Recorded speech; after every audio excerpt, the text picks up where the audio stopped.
Untuk saat ini Indonesia Power itu mengelola di angka 20 sampai 21 gigawatt atau 21.000 gigawatt, Dan itu katanya terbesar se-Asia Tenggara gitu. saat ini ya. Saat ini. Gitu. Oh, sampai hari ini udah jelas yang paling pertama diingatkan kan batu bara. Batu bara. Karena itu kan kebijakannya sudah jelas bahwa pemerintah tidak mengizinkan PLN untuk membangun PLTU batu bara.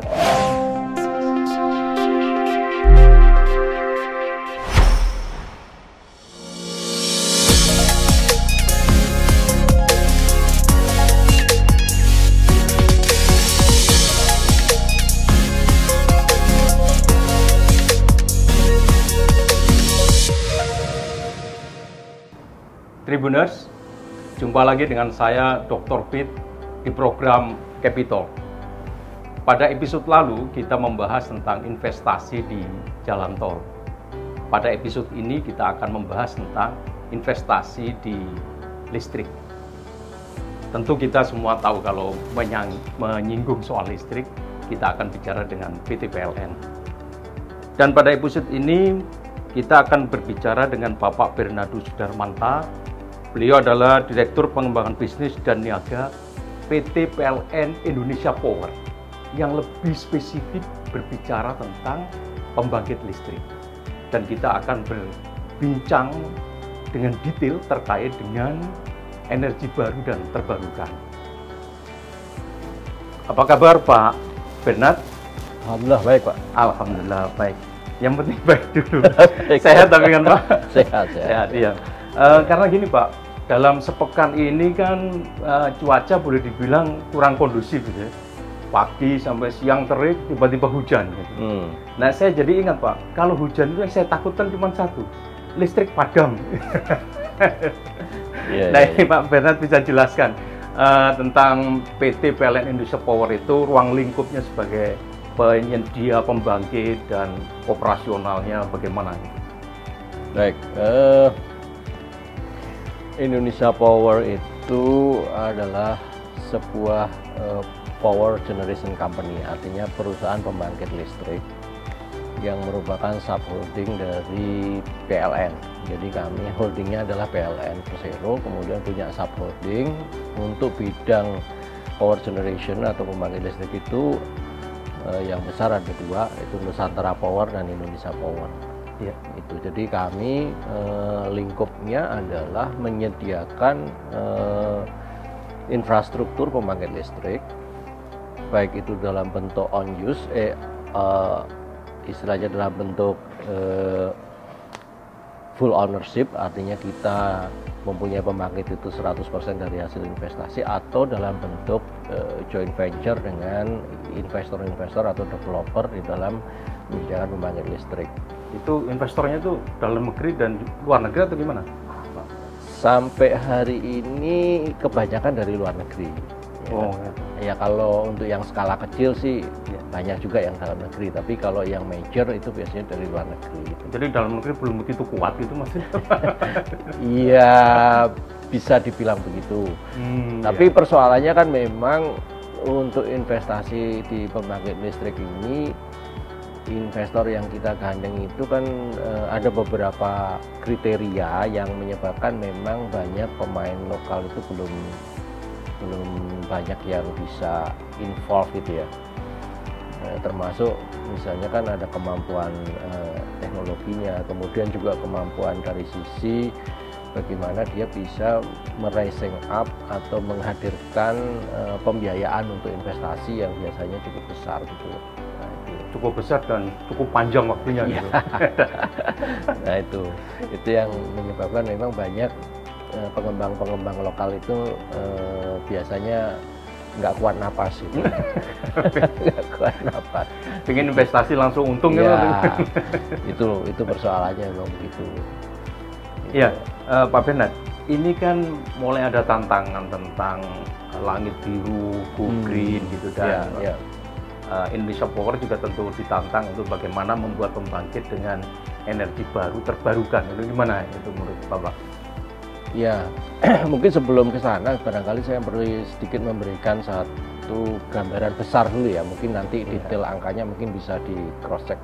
ini secara garis besarnya kan sistem kelistrikan di Indonesia yang dikelola oleh PLN ini berarti di luar yang captive ya, karena kan listrik itu kalau secara nasional kan ada yang disediakan PLN, ada yang captive. Artinya captive itu pelanggan membangun sendiri pembangkitnya, kemudian dia pakai sendiri dengan operasi. Nah, kalau dari skala PLN itu kan angkanya sekarang totalnya kan sekitar 70 sampai 80 gigawatt se-Indonesia gitu ya. Nah, kemudian dari 70 sampai 80 itu kira-kira 50% itu oleh swasta IPP, 50% itu oleh PLN. Nah, PLN itu nanti dibagi dua, 25-25 itu Indonesia Power sama Nusantara. Jadi kira-kira ordonya untuk saat ini Indonesia Power itu mengelola di angka 20 sampai 21 gigawatt atau 21.000 gigawatt, dan itu katanya terbesar se-Asia Tenggara gitu. Saat ini ya. Saat ini gitu. Dan itu memang sebagian besar saat sekarang ini hampir 80% masih menggunakan fosil. Fosil itu batu bara, gas, minyak. Sedangkan untuk yang EBT-nya itu masih ya di tataran 19 sampai 20% lah gitu ya. Itu mulai kapan itu, Pak? Mulai menerapkan energi baru terbarukan itu?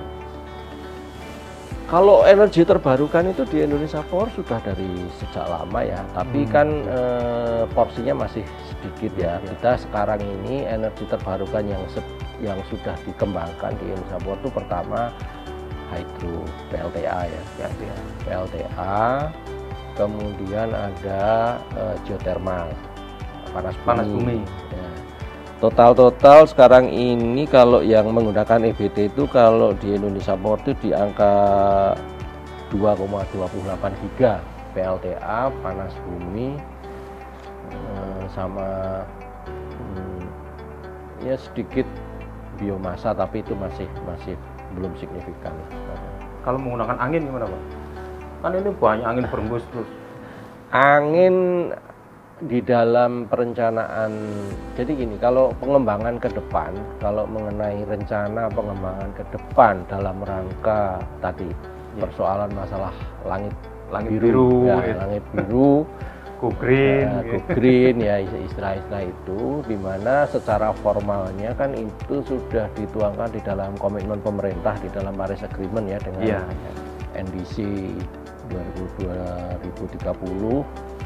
dan juga Net Zero Emission 2060 kan. Kalau di NDC itu kan tahapannya kan sebenarnya targetnya di 2025 ini porsi EBT 23%, kemudian di tahun 2030 kalau nggak salah 29% gitu kan, atau 30%, terus kemudian ya, sampai tahun 2060 bisa net zero gitu ya. Nah ini net zero emission yang lebih terkenal ya, itu ya. Nah itu, nah kalau di Indonesia Power sebenarnya semua rencana itu kan dimulai dengan kebijakan pemerintah ya kan. Kita tahu kalau di bidang kelistrikan atau di bidang energi itu kan nanti di level pemerintah kan ada kebijakan energi nasional KEN ya. Ada produk hukumnya di situ. Kemudian dari KEN ada RUKN, Rencana Umum Kelistrikan Nasional. Turunan dari KEN ada RUKN. Kemudian RUKN itu di level kementerian. Kemudian nanti ada RUPTL. Ini di level menteri yang diamanatkan ke PLN untuk dilaksanakan gitu ya. Jadi rencana umum penyediaan tenaga listrik. Di dalam RUPTL itu sudah dialokasikan ini nanti ada EBT itu ada PLTA-nya berapa mega, terus kemudian PLT anginnya, PLTB istilahnya. Kalau angin itu sekarang istilahnya pembangkit listrik tenaga bayu, PLTB itu ya. Di Indonesia kan? Di Indonesia. Supaya tidak rancu dengan PLTA. Karena kalau A itu sudah dipakai untuk air. Jadi PLT pembangkit listrik tenaga air. Nah, terus ada PLTB itu tenaga bayu. Nah, kalau di Indonesia Power sendiri kita sudah ada beberapa rencana pengembangan untuk pembangkit listrik tenaga bayu tadi.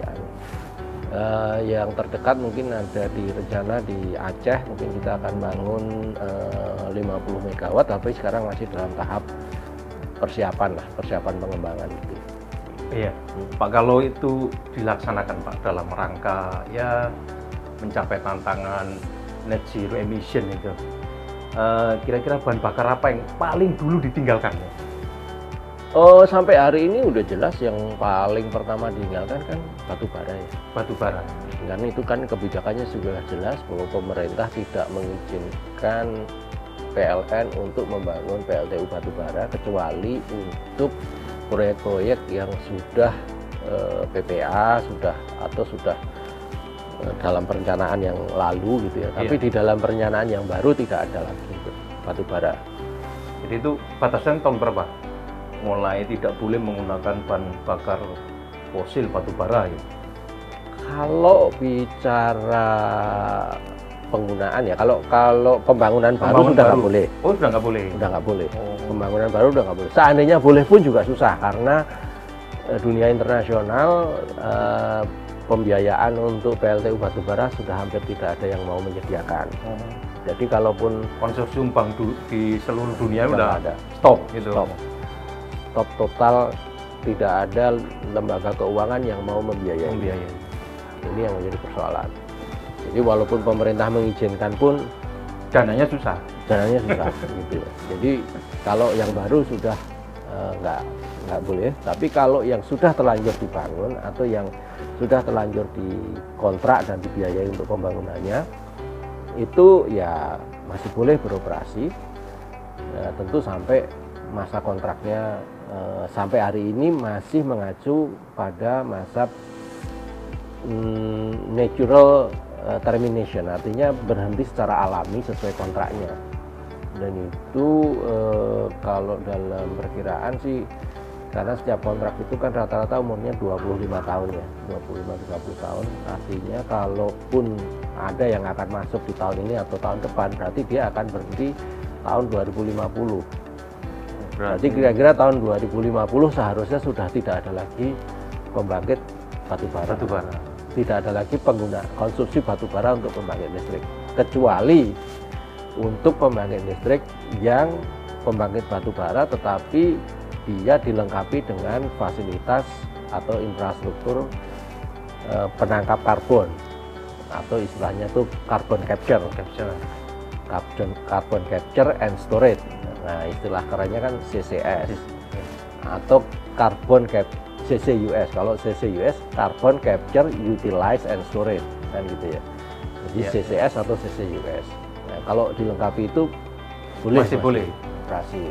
Dan cukup lama loh Pak, masih 25 tahun ke depan gitu ya. Iya, masih 25. Tetapi kan dari waktu ke waktu dalam 25 tahun ini kan pasti akan berkurang sedikit demi sedikit gitu ya. Kan saya ngomong 2025 itu kan ekstopnya untuk pembangkit yang baru akan operasi tahun depan atau tahun inilah gitu ya. Artinya dengan asumsi 25 tahun dia udah nggak lanjut ya gitu. Tapi kan ada pembangkit batubara yang sudah beroperasi sampai hari ini, udah beroperasi 15 tahun, 20 tahun. Artinya mungkin dia siap-siap ketika masa kontraknya habis, dia tidak akan diperpanjang kan gitu ya. Nah, ketika kontraknya habis, untuk bisa diperpanjang pilihannya dua, antara dia investasi baru dalam bentuk EBT atau yang batubara ini dilengkapi dengan CCS tadi gitu. Teknologi untuk menangkap emisinya dan kemudian menyimpannya gitu. Ya, Pak, kalau dalam pola investasi pembangkit itu Pak, kalau mengubah dari bahan bakar fosil gitu Pak, kemudian tidak dalam bentuk investasi baru tetapi diubah dalam bentuk energi baru atau terbarukan, itu lebih mahal mengubahnya atau lebih baik investasi baru? Iya, kalau itu tergantung ya. Sebenarnya logikanya sih harusnya lebih murah untuk melakukan itu, istilahnya retrofitting ya, retrofitting teknologi gitu. Misalnya sekarang memperbarui teknologinya. Ya, gitu. Jadi misalnya sekarang ini PLTU batubara misalnya ya. Kemudian kita pengen itu emisinya dikurangi. Nah, itu pilihannya kan satu dilakukan yang namanya co-firing ya. Co-firing itu artinya yang tadinya 100% batu bara menjadi batu bara dicampur dengan biomas gitu ya. Nah, kalau misalnya biomasnya nggak cukup, batu baranya dikurangi dicampur menggunakan amonia gitu ya kan. Iya. Bakar baru ini amonia, cuma amonia sekarang masih mahal gitu ya. Atau yang paling memungkinkan juga kemungkinan dari batu bara dirubah menjadi bahan bakarnya menggunakan gas alam atau natural gas, karena dari batu bara ke gas alam itu juga sudah mengurangi emisi juga, karena gas alam tingkat emisinya lebih rendah, hampir 50% di bawah batu bara kan gitu. Pak, kalau pertimbangannya itu Pak, untuk bahan bakar itu, pertimbangan itu bahan bakarnya itu dari dalam negeri atau impor? Misalkan batu bara kan kita punya banyak, sehingga semua hampir dulu itu semua menggunakan batu bara. Nah, kalau misalkan bergeser menjadi gas, pertimbangannya ini apakah gas di dalam negeri ini juga cukup, atau memang kalau nggak cukup impor itu masih memungkinkan atau gimana? Ya kalau batu bara memang yang paling murah, yang kedua memang melimpah di dalam negeri. Kalau gas itu sampai hari ini masih cukup dipenuhi dari dalam negeri, tetapi dalam waktu mungkin nggak lama lagi kita perlu impor. 30 tahun juga nggak nyampe. Nggak nyampe. Itu. Wah, kalau impor apa nggak berat itu Pak? Nah, itu pasti berat. Kalau impor berat. Jadi emang jadi masing-masing sumber energi primer ini punya plus minus ya. Batu bara itu sebenarnya kita cukup melimpah dan harganya cukup affordable. Sayangnya emisinya tinggi itu ya. Nah, terus kemudian diganti dulu ada rencana kita mencoba menggalakkan menggunakan biomass. Cuma biomass juga persoalannya itu ada trade off dengan adanya mungkin ancaman deforestasi. Kalau misalnya biomass itu dibikin harganya menarik, artinya cukup menguntungkan ya untuk hari ini, misalnya hari ini harganya menguntungkan, itu akan mendorong orang untuk menjadi agresif dan melakukan deforestasi. Jadi itu nanti ditentang banyak NGO. Nah, itu problem lagi. Jadi harusnya memang kalau bicara biomass itu tidak bisa instan, artinya harus dibangun ekosistem secara komprehensif, di mana itu diputuskan hari ini barangkali baru akan efektif setelah, artinya harus nanam dulu, kemudian persiapan semuanya barangkali dari komitmen hari ini mungkin baru bisa di-deliver setelah 4 tahun atau 3 tahun, itu mungkin skala besar baru bisa berjalan. Tapi kalau yang hari ini pendekatannya masih opportunistik, itu ya masih agak berat gitu ya. Ya, kalau ini Pak, kalau di peringkat gitu, peringkat termurah itu adalah bahan bakar dari batu bara. Terus peringkat keduanya apa? Gas atau bahan bakar minyak? Kalau yang dari paling murah untuk ini kan ada fosil sama ada yang EBT ya. Iya. Kalau minyak kan masih kategori. Kalau khusus fosil kan sekarang paling murah itu kan batu bara. Terus kedua kemudian baru gas. Ya. Setelah itu minyak. Ya kan. Kalau EBT renewable sekarang ini ya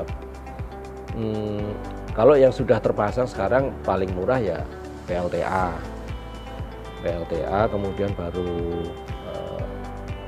Bayu atau geothermal baru Bayu. Oh iya. Tapi kalau untuk ke depan paling murah itu solar cell, solar PV. Oh, solar cell lebih. Ya, solar PV. Terus kemudian wind turbine, terus hydro, baru kemudian geothermal. Ya, Pak Bernard, ini menarik sekali terkait dengan penggunaan bahan bakar tadi. Sebelum nanti pada segmen berikutnya saya akan bertanya atau kita berbincang tentang ada nggak korelasinya bahan bakar ini dengan kenaikan tarif misalkan gitu. Tapi kita bahas dulu karena ini di Indonesia Power ini kan banyak publik yang tidak mengerti gitu Pak ya. Betapa peliknya membangun sebuah pembangkit dan membuat seluruh kota dan seluruh pelosok ini tidak pernah padam. Ya. Nah, ke depan ini Pak, dalam konteks atau tantangan Indonesia terbarukan itu, kalau dari sisi investasi itu lebih murah mana Pak? Menggunakan PLTA atau menggunakan yang Bayu atau geothermal? Ya, kalau dari sisi investment per MW itu saat ini yang paling mahal itu geothermal. Geothermal itu masih mahal karena dia tingkat resiko eksplorasi masih sangat tinggi ya. Itulah kenapa utilisasi sumber daya geothermal relatif lambat ya. Kemudian yang kedua agak mahal itu PLTA. Hydro itu juga air lumayan mahal biaya investasinya. Buat bendungannya itu ya, buat bendungan, biaya sosialnya, biaya, dan biasanya kalau PLTA itu kan pembangunannya lama ya, bisa 5 tahun, 6 tahun, sehingga memang secara overall investment cost untuk hydro itu sangat tinggi juga. Baru yang agak lebih murah mungkin di Bayu, terus yang saat ini paling murah itu ya di solar gitu ya. Cuma solar dan Bayu ini kelemahannya satu, dia masih intermittent, artinya ketergantungan lokasi gitu. Bukan, tergantung alam. Ya, alam dan lokasinya di mana yang bisa stabil gitu. Energinya kadang-kadang gitu kan. Kadang ada, kadang enggak kan gitu ya. Kalau pas ada sih nggak apa, tapi kalau pas nggak ada kan harus pinjam tetangga gitu jadinya kan. Ya ini ongkos pinjamnya yang jadi mahal. Mahal ya. Kalau solar Pak kan panas ini lumayan ini. Iya. Panas matahari. Solar ini relatif dari waktu ke waktu biaya investasinya cukup terjangkau ya. Udah di bawah 1 juta per kW lah, per MW gitu, $1 juta. Jadi kalau dilihat dari kebijakan aturan Perpres tahun 1212 juga, selling tarif untuk PLTS juga udah relatif rendah kan, cuma 5,8 sen gitu ya. Iya. Jadi 5,8 sen itu kan paling murah. Masih udah paling murah dibanding semua EBT. Dibanding semua EBT gitu. Ya. Kalau wind turbine juga sebenarnya kurang lebih sama, cuma kan kalau wind turbine itu sangat tergantung lokasi. Karena atau PLTB tenaga Bayu tadi kan relatif itu ukuran kincirnya itu kan cukup masif ya, besar sekali, sehingga dan sementara lokasi turbin angin itu biasanya di lokasi-lokasi yang di atas gunung, dataran tinggi. Ya, dataran tinggi, sehingga bawanya ini ongkos bawanya juga tinggi juga gitu. Jadi akhirnya relatif jadi mahal gitu ya. Apalagi kalau yang ya, tapi itu ya, kalau size-nya memang besar bisa lebih kompetitif. Misalnya karena kalau PLTB Bayu itu bisa di daerah perbukitan, dataran tinggi, tapi bisa juga di pantai ya. Kalau yang di pantai, kalau skalanya besar itu harganya bisa bersaing. Nah ini kan negara kepulauan kan, pantainya banyak. Iya. Jadi kalau Indonesia ini sebenarnya potensi wind turbine di sepanjang garis pantai, khususnya kalau di Jawa itu pantai selatan, itu cukup menjanjikan, cukup memungkinkan. Ya. Nilai investasinya sampai berapa itu Pak Benar? Kalau investasinya kan tergantung size-nya ya, tapi ordonya kan kalau untuk wind turbine kan juga masih di angka sekitar 1 sampai 2 juta dolar per megawatt itu. 1 sampai tergantung lokasi ya. Oh iya. Sampai 1 sampai 2 juta. Ya. Dolar Pak ya? Ya, sehingga LCOE-nya, levelized cost of electricity-nya itu di ordo 5 sampai 6 sen gitu loh. Nah, nanti dalam prioritasnya itu Pak, Indonesia Power ini lebih prioritas mana untuk ke depan lah gitu? Ke depan kita realistisnya sih memang untuk sekarang ini yang kita kedepankan itu solar dulu. Solar lebih dominan. Jadi kita akan banyak membangun solar farm atau pembangkit listrik tenaga matahari. Iya. Karena dari sisi teknologi sudah cukup major, kemudian dari sisi investasi juga masih terjangkau. Dan secara sosial aman Pak, ya, nggak ada yang demo. Beda. Apalagi ini yang membuat bendungan kan. Apalagi gitu. Yang solar farm yang di atas air yang seperti kemarin yang sudah sukses di Cirata gitu ya. Nah ini kita ke depan ini memang tahun ini juga barangkali kita akan melanjutkan untuk proses seleksi partner atau mencari partner untuk investasi di sekitaran 500 megawatt di 5 lokasi gitu ya. Ya, jadi semakin menarik ini diskusi dan bincang-bincang saya dengan Pak Bernard ke depan ini, karena kita ini diberi anugerah Tuhan, panas bumi, angin, air, dan sorotan sinar matahari yang cukup, maka Indonesia Power juga menangkap peluang itu menjadi lahan investasi untuk ke depan. Pak Bernard, ini kan tadi disampaikan tentang nilai investasi dalam jangka panjang gitu. Yang ditunggu banyak orang itu, ada nggak korelasinya dengan investasi untuk pembangkit dari bahan bakar fosil, ya meskipun bahan bakarnya murah, kemudian dan ada di dalam negeri, kemudian dibanding dengan investasi pembangkit dengan bahan bakar energi baru terbarukan, kaitannya dengan tarif, Pak. Tarif listrik. Apakah nanti dengan energi terbarukan itu selain langit menjadi biru, kemudian tarif listrik yang harapan banyak orang yang tentu tidak naik gitu, gimana itu Pak Bernard? Ya saya rasa itu yang sekarang coba diusahakan oleh PLN ya, untuk mencoba melakukan program transisi energi, dalam arti mengurangi emisi tanpa harus menambah beban pemerintah atau beban pelanggan atau masyarakat pengguna listrik. Nah itu yang sedang diupayakan. Itulah kenapa kemudian kadang-kadang orang melihat kenapa progres EBT di Indonesia jadi agak dinilai kurang sakset gitu ya. Kurang cepat ya. Kurang cepat gitu ya. Punya orang, Pak. Ya maksudnya kurang kurang cepat gitu ya.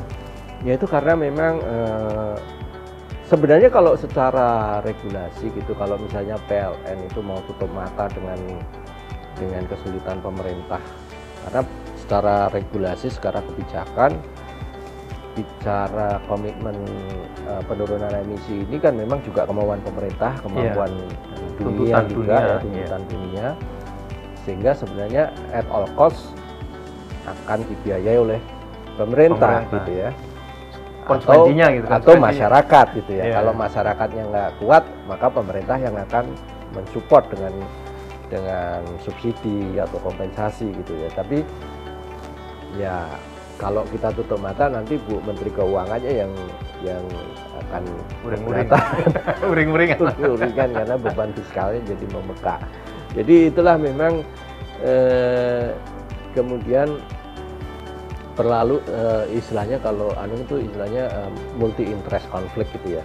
Jadi beberapa pihak itu memang punya kepentingan yang kemudian harus diharmonisasikan gitu. Anyway sih, kalau bicara transisi energi, penurunan emisi, sebenarnya kan kalau Indonesia ini kan kalau dilihat dari Trilema Index ya, Trilema Index itu kan indeks bagaimana pemerintah itu mengadres kebijakan terkait sustainability, kemudian terkait dengan security, dan juga termasuk dengan accessibility. Itu kan dari aspek sustainability-nya tuh sebenarnya kan masih masih belum menjadi satu hal yang krusial buat Indonesia, karena dinilai emisi per kapita Indonesia ini kan relatif masih rendah dibanding negara-negara lain sebenarnya kan barat gitu. Jadi kita ini sebenarnya masih lebih harus fokus ke masalah security dan juga sustainability kan gitu loh. Nah, tapi kok tiba-tiba sekarang didorong-dorong suruh mikir masalah sustainability, padahal kan kita itu tidak termasuk negara yang bertanggung jawab terhadap masalah dosa masa lalu yang sudah terjadi gitu ya. Tapi ya ini kalau mau bicara ego negara di dalam aspek trilemma energi, tetapi karena ini sudah menjadi komitmen bahwa kemudian PLN sendiri juga mencanangkan bahwa PLN ini sekarang motonya adalah bagaimana kita menjaga keberlangsungan ekosistem, keberlangsungan usaha, bahkan menyediakan listrik menjadi quote unquote usaha sampingan gitu. Padahal masyarakat berasal menjadi usaha utama. Ya ini joke-nya begitu. Artinya kita memang menjadi sangat concern dengan masalah penurunan emisi itu ya. Makanya kan di dalam Sapolri sendiri, Pak Dirut PLN, Pak Darmot selalu mengatakan di dalam RUPTL 2021-2028 itu PLN menyatakan bahwa inilah the greenest RUPTL. Artinya kita punya komitmen bahwa kita hanya akan membangun green power plant gitu ya. Itu komitmen supaya tapi, nanti ketika 2060 sudah selesai gitu persoalan tantangannya gitu. Maka tadi kembali ke pertanyaan, dampaknya ke tarif gimana? Nah ini itu. Kalau kita itu istilahnya itu menggunakan EBT tanpa memperdulikan aspek yang lain, hanya fokus ke masalah menekan emisi, membangun EBT, ya bisa, tapi pasti akan terjadi kenaikan biaya kelistrikan. Justru naik, karena ya itu tadi, karena kan EBT yang bisa kita bangun sekarang ini kan baru solar farm. Mungkin yang kalau teman-teman banyak kan pasang rooftop di mana-mana, solar farm, terus kemudian wind turbine ya. Nah, khusus solar farm sama wind turbine ini karena dia intermittent, maka walaupun kita sudah invest, itu tetap harus di backup investasi yang non intermittent, sehingga seolah-olah investasinya jadi double. Oh, itu yang membuat akan menjadi mahal. Iya, gitu loh. Jadi kalau misalnya kita mau membangun 100 MW solar cell, solar PV, itu kan katakanlah butuh 100 juta dolar misalnya. Nah, tapi di samping 100 juta dolar investasi solar PV, itu harus ditambah lagi 100 juta dolar investasi pembangkit yang akan membackup kalau solar PV-nya ini mati. Untuk cadangannya nilainya sama. Nilainya sama gitu loh. Itu yang akhirnya menyebabkan kemahalan. Nah, karena apalagi kalau backupnya menggunakan baterai misalnya. Investasi baterai storage sekarang masih cukup mahal. Masih tinggi. Jadi ya gimana ya, jadinya memang tarif ini masih krusial Pak ya? Iya, masih krusial, itu masih keekonomian menjadi sangat krusial. Publik harus sabar. Nah, ketika walaupun kita nambah pembangkit EBT itu banyak-banyak, terus kemudian tarifnya nggak boleh naik, kantongnya yang jebol siapa tuh? Pemerintah. Nah itu yang dan PLN gitu. Nah itu kan kemudian ketika akan dilakukan, terus kemudian ke Bu Menteri Keuangan, ini akan uring-uring, kantongnya siap nggak? Nah ini yang selalu menjadi dilema. Makanya PLN kita ini sangat ingin membangun EBT, coba ya itu tadi dampak terhadap lain-lainnya, termasuk kos sosialnya dan sebagainya, dan juga tekanan dari luar negeri juga. Iya, Pak Bernard, menarik sekali bincang-bincang pada Capitalk ini. Sebenarnya banyak hal yang akan ditunggu masyarakat, tapi masyarakat nampaknya hanya satu tadi pertanyaan, kapan tarifnya itu murah, tapi sudah terjawab. Ya kalau murah itu ya sekarang anggaplah untuk solar cell itu sudah ditekan-tekan semurah-murahnya katakanlah di angka 6 sen misalnya. Ya. Itu harus ditambah dengan investasi baterai angkanya mungkin di 3 sen, 4 sen ya. Ujung-ujungnya jatuh 10 sen juga. Artinya 10 sen nanti kalau mendapatkan pemerintah atau PLN mendapatkan side income dari carbon credit barangkali mungkin udah menjadi lebih menarik gitu ya gitu. Jadi memang sekarang kebijakannya green energy karena itu relatif barang yang quote unquote menjadi barang mewah gitu ya. Yeah. Itu PLN akan bangun bersamaan juga dengan membangun konsumen-konsumen yang willing untuk membayar lebih mahal dengan adanya sifat ramah lingkungannya itu. Iya. Ya, terima kasih Pak Bernard bincang-bincangnya di Capitalk. Tribuners, demikian bincang-bincang saya dengan Pak Bernard terkait dengan PT PLN Indonesia Power dan investasi di infrastruktur listrik di Indonesia, mulai dari bahan bakar batu bara, minyak, gas, dan bahan bakar, energi baru terbarukan, dan kaitannya dengan tarif. Simak terus Capitalk, jangan lupa like, share, komen, dan subscribe. Saya Dr. Pit, izin pamit undur diri. Salam Capitalk.